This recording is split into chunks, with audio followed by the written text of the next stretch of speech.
What's up, boys? I'm Ajay back with the Empire Diamond channel. Some of you that will see my eyes that are blinking. I'll tell you in a minute why is that. I didn't record a video yesterday because I had a lot of work, and today also I had a lot of work. So I'm recording this video almost. Let me see, 11:51 p.m.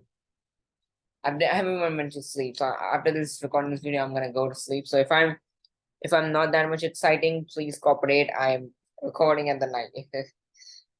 So today we're gonna discuss. Last time we discussed the military revolution. This time we'll discuss the impact of the military revolution. This time we'll discuss the impact of the military revolution. Now we'll discuss the impact of the military revolution on two specific areas: India, North America. Because these two areas were severely affected through the military revolution. Not just because last video we also discussed how Europe was affected through Battle of Morwitz and etc. Today we're going to discuss how it affects India and North America. So let's start. Let's start with America. In the 1700s map, we see this loads, please load. Okay, we zoom in. Not if we don't zoom at the Caribbean, don't look at the Caribbean. We specifically look at North America. French have some colonies in Canada, right?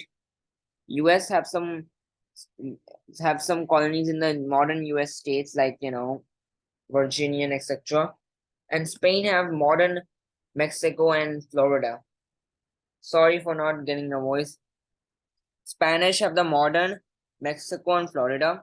The British have some colonies in some in some US states, and the French have colonies. French have colonies in Canada. I'll go quickly through this because I will go quickly through this because I've already explained this all. This is the 1750s. In 1750s, as we see, French have expanded their colony. British have heavily expanded to the north. And Mexico, they haven't expanded too much. They're normal. They're chill. They're not too bursty or excited. They didn't do any expansions.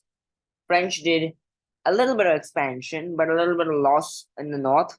They lost a little bit of territory at the north due to the British. And the British have expanded widely at the north, 1750. On the map. Okay. Now we're gonna discuss something. The French and British will leave, or the French and British. If I can annotate, yeah, annotate, stamp. The French here and the British here did not like each other. So in the restricted areas, this was the restricted area. This. French wanted to make some ports, British wanted to make some ports. They both rejected, they all went to wars. Right? Then the 7 Years' War happened. Why did the 7 Years' War happen? Well, because France and Britain were not ready to make concessions in North America. They were like, nah, I want this territory. British were like, I want this territory. And they were not going to any conclusion. So hence they went to a 7 Years' War, which saw Great Britain win and expand massively. And I'll show you now the results of the Treaty of Paris. The results of the Treaty of Paris. In 1763, the Treaty of Paris was signed as French lost the 7 Years' War. British got almost French colonies. All the French colonies were given to the British. But one colony of the British that was more over like in the southern part, Spanish got it. So basically Spanish has got the gains in this one. And Spanish have expanded upward as well. Now comes a little bit of a change. The American Revolutionary War happens. American people are not getting mad at paying taxes. They're ready to pay taxes. They're just want to ask on which type of authority want to give taxes. Like, example, we have a modern government. We give our taxes to the government, right? There's an authority. There is a government There's an authority to whom we have to pay the taxes. The Americans didn't like that they're paying taxes to just because the royal crown is asking them they need money. They want to pay taxes in accordance to an intermediary body,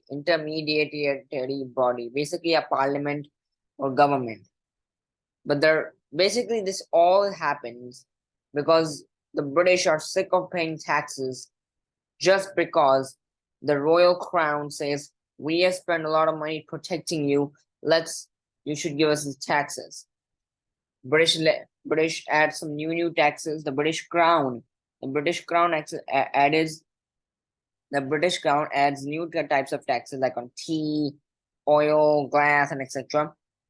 And one day, I don't remember the date, some Native Americans dressed as British come on the British cargoes, and sing so much tea. And British got mad. They send troops to Boston to, teach them a lesson. And then when the troops came to Boston, they saw people rebel and they shot some guns, and hence the start of the American Revolutionary War happened. At the end, at the end of the American Revolutionary War, America won with the aid of the French and the Spanish. They won, right? They won the war. So a new Treaty of Paris is signed, a new treaty is signed. A new treaty is signed, and it's called the Second Treaty of Paris, right? What is it? The Second Treaty of Paris. Now I will draw a circle and I'll tell you. Or arrow. This territory is the Spanish territory. Spanish have all of Mexico, but they also have Louisiana, which they will sell to Napoleon in 1803. But we're going to discuss that later. We're going to discuss about 1803 later. We're in some other year right now. United States of America is born. No need to see other like British colonies, etc. Just concentrate on US. So you see, US has now got independence, and this is the fate of the North America from 1700s to 1800s. Mexico, not too much change. Mexico is still under the Spanish rule.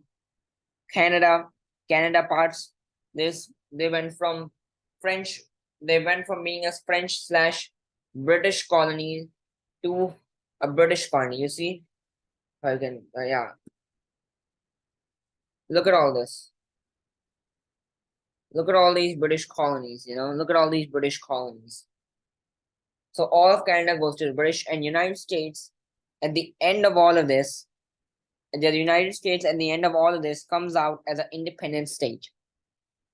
Okay?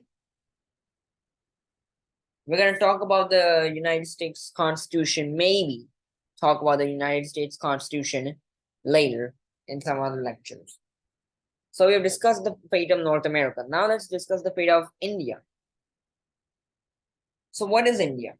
What is India in 1700s? What is India? Let me undo this mouse. What is India in this year? India is in 1700s in dominant rule under the Mughal Empire, which is dominating everyone. It's the second most wealthiest empire in 1700s, second most wealthy. It's militarily strong, but I wanted to concentrate on some things. I'm gonna zoom in a little. I guess you can't see. Okay, I can see. So hopefully you guys can see as well. Concentrate at Calcutta in Bengal. Concentrate on Calcutta. It's a British colony. It's a British trading outpost. It's not a colony. It's a British trading outpost, and they're not establishing colonies. They're establishing trading outposts. Why? Because they know they don't have the power to defeat the Mughal Empire right now. Mughal Empire is very strong. They don't want to defeat them now. They want to defeat the Mughal Empire when they're weak. They also have the colony of Madras, Visakhapatnam, and other colonies as well. Okay, they have the colony of Surat. In Surat, Calcutta, Madras, Visakhapatnam. I don't know the name. Sorry, please.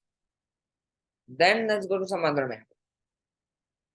Now this is the map of Europe. I want you to concentrate on these maps a lot.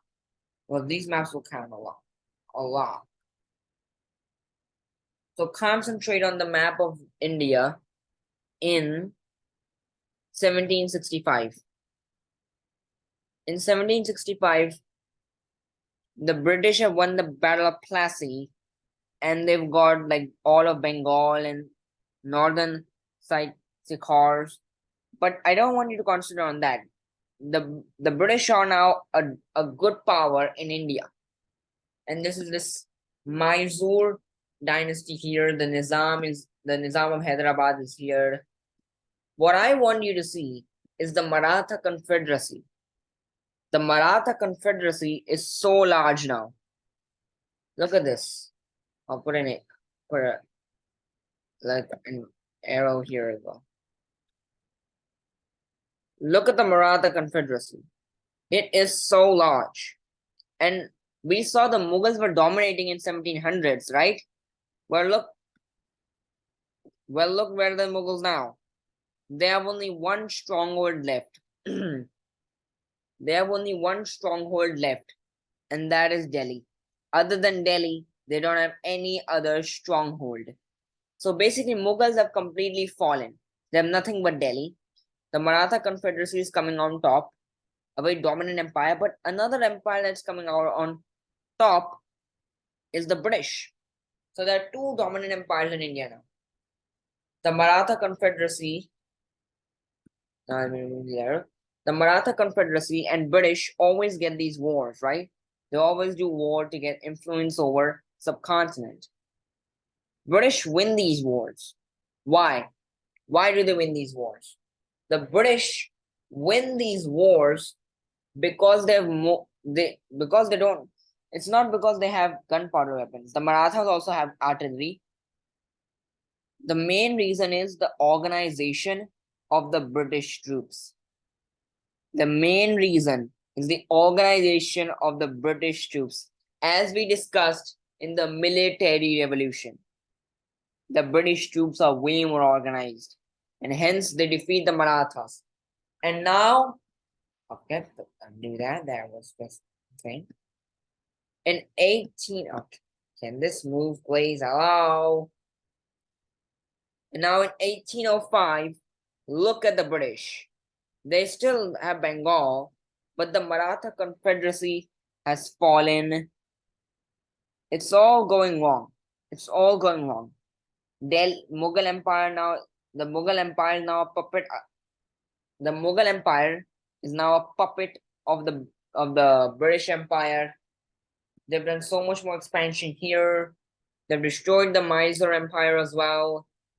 The British are now the dominant power. They were one of the strong powers. Hear what I'm saying, though. The British were a strong power in mid 18th century. At the start of the 19th century. Hear what I said? Mid 18th century, they are a strong power. Strong. In the start of the 19th century, they are a dominant power. And in just a couple of years, they're going to take all of India. And the whole of India will rebel against them in 1857. But they will be put down, they will be suppressed very hardly. So, but I'm not going to go into that. We're going to discuss that in the next, set of lectures. So we have discussed the fate of North America and the fate of India due to the military revolution. What is the fate of India? Mughal Empire has fallen, the Maratha Confederacy fell, and now the dominant power is the British. And why? Because the British troops are way more organized. The British troops are organized. North America. What is the point of the military revolution in North America? Well, the military revolution has caused colonial warfare in North America and hence has paved the way of a new